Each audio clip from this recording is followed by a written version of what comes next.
చిన్న పిల్లలకి ఫీవర్ చేసినప్పుడు పేరెంట్స్ చేసే 5 most common mistakes. Hi, this is doctor Ashrita, paediatrician.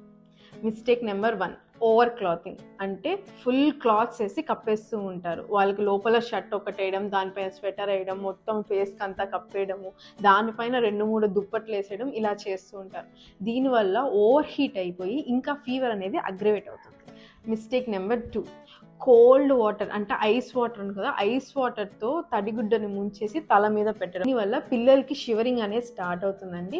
అంత తడిబట్టతో తలని తొడవకూడదు. టెపిడ్ స్పాంజింగ్ అనేది చేయాలి. అంటే వాటర్ 28 to 30 degrees అంటే గోరువెచ్చని నీళ్ళతో మొత్తం బాడీ అంతా 15 to 20 minutes తుడవాలి. Mistake number 3, paracetamol dosing and frequency. Paracetamol dose అనేది డాక్టరు ప్రతి బేబీ వెయిట్ తగ్గట్టు రాసిస్తారు. స్ట్రిక్ట్లీ ఆ డోసే యూస్ చేయాలి. అండ్ ఫ్రీక్వెన్సీ మెయిన్గా చేసే మిస్టేక్ ఏమంటే, ఒకసారి పారాసెటమాల్ డోస్ వేసేస్తారు. ఆఫ్టర్ దట్ 1 to 2 hours మళ్ళీ ఫీవర్ అనిపిస్తే మళ్ళీ ఇంకోసారి సేమ్ డోస్ అనేది కంటిన్యూ చేస్తారు. ఇలా చేయకూడదండి. పారాసెటమాల్ అనేది ఖచ్చితంగా 6 hourly వన్సే వేయాలి. మ్యాక్సిమం డేకి 5 డోసెస్ వేయాలి. దీనికి మించి పారాసెటమాల్ వేస్తే ఖచ్చితంగా పారాసెటమాల్ పాయిజనింగ్ అయ్యే ఛాన్సెస్ చాలా ఎక్కువ ఉంటుంది.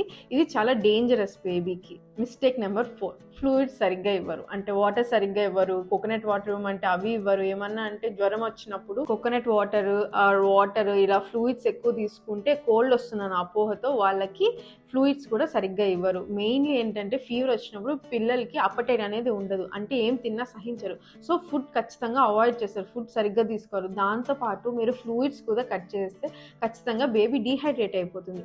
డీహైడ్రేషన్ వల్ల ఇంకా ఫీవర్ అనేది ఇంక్రీజ్ అవుతుంది. సో మీరు ఇంకా ఫీవర్ని అగ్రివేట్ చేస్తారు.